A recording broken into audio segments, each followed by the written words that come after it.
किसान भाइयों और मेरे साथियों सभी को मेरा सादर नमस्कार। मैं अपने साथी श्री प्रेम शंकर जी के साथ अपने क्वार्ट से सोच फार्म मलीगढ़ पर मौजूद हूँ। साथियों, हम सब जानते हैं कि चाहे हमारा अपना परिवार हो, चाहे हमारे किसी साथी का परिवार हो, चाहे हमारे किसी भी किसान भाई का परिवार हो, हम सब के परिवार को लालन पालन के लिए हर रोज़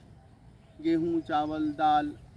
सब्जी, फल, फूल, दूध और तेल की ज़रूरत पड़ती है। और ये सब चीज़ें हमें परोक्ष या अपरोक्ष रूप से खेती से और प्रकृति से ही मिलती हैं। लेकिन अक्सर ये देखने में आ रहा है कि हमारे किसान भाई अपने खेतों में अपने परिवार की आवश्यकताओं को नज़रअंदाज करते हुए अपने खेत के पूरे भूभाग पर किसी एक ही फसल को बो लेते हैं और उसमें जाने अनजाने में बिना सोचे समझे पूरी मात्रा में उर्वरक, यूरिया, डीएपी, पोटाश, सल्फेट का प्रयोग करते हैं और इंसेक्टिसाइड, फंगिसाइड, वीडिसाइड का भी प्रयोग करते हैं और यहाँ तक कि प्राकृतिक संसाधनों का भरपूर उपयोग करते हैं, जैव विविधता का वो भी नज़रअंदाज करते हैं। और ये सब काम इसलिए करते हैं कि ताकि जो हमारी फसल पैदा होगी उसका अच्छा बाज़ार में हमें मूल्य मिलेगा और वहाँ से जो पैसा हमें मिलेगा उससे हमारे परिवार की सब आवश्यकताएँ पूरी हो जाएंगी। तो इस काम के लिए हमारे किसान भाई अपने खेतों में गेहूं की फसल या चावल की फसल या गन्ने की फसल या टमाटर की फसल को बोकर ही अपने में संतुष्ट हो जाते हैं, जबकि ऐसा नहीं है। किसी एक फसल को पूरा करने से हमारे परिवार की सभी आवश्यकताएँ पूरी नहीं हो सकती। साथियों, अगर सब कुछ ठीक ठाक रहा, मान लीजिए पर्यावरण अच्छा रहा, प्रकृति में कोई फेरबदल नहीं हुआ, मौसम परिवर्तन नहीं हुआ, कोई आपदा नहीं आई, ओलावृष्टि, बारिश नहीं आई और हमारी फसल बहुत अच्छी पैदा हुई, अच्छा उत्पादन हमें प्राप्त हुआ और जब उस उत्पादन को लेकर हम बाज़ार में जाते हैं या हम बाज़ार से उस फसल के उत्पादन का रेट मालूम करते हैं, उसका मूल्य मालूम करते हैं, तो फिर हम खड़े के खड़े रह जाते हैं।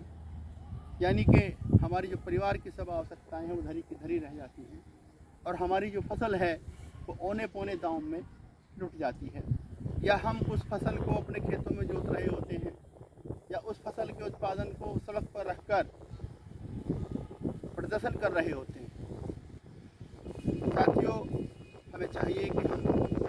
अपने परिवार की आवश्यकताओं के अनुसार अपनी परिवार के सदस्यों को स्वास्थ्य को ध्यान में रखते हुए अपने खेतों में सभी तरह की फसलों को बोएं, जैसे धान, मक्का, ज्वार, बाजरा, कोदो, सावा, वडवा, रागी, गेहूँ, चना, मटर, मसूर, सरसों, तिल, अलसी या औषधि की फसलें, सब्जी की फसलें। यानी कि हमें अपने परिवार की आवश्यकताओं के अनुसार अपने खेतों में अपनी फसलों को बोना चाहिए। अगर हम अपने परिवार की आवश्यकताओं के अनुसार अपने खेतों में सभी फसलों को बोते हैं तो उससे हमारे परिवार की सब आवश्यकताएँ तो पूरी होंगी ही, साथ ही हमारे जो पशुओं को चारा है वो पूरे वर्ष मिलता रहेगा, हमारी मिट्टी का स्वास्थ्य अच्छा रहेगा, हमारी मिट्टी की उर्वरता बढ़ती रहेगी, प्राकृतिक संसाधनों का क्षीण नहीं होंगे, जैव विविधता हमारी बरकरार रहेगी, हमारी कृषि उत्पादन लागत कम आएगी, जो उत्पादन हमें प्राप्त होगा वो गुणवत्तापूर्वक होगा, जिसके खाने से हम आप सब नाना प्रकार की गंभीर बीमारियों की चपेट में आने से बच जाएंगे।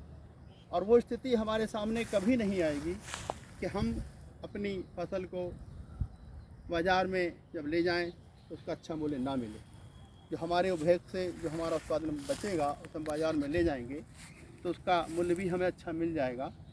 और हमें अपनी फसल को कभी भी अपने खेत में जोतना नहीं पड़ेगा और ना ही हमें अपनी फसल के उत्पादन को सड़क पर रखकर आंदोलन करना पड़ेगा। इसलिए मैं अपने सभी किसान भाइयों से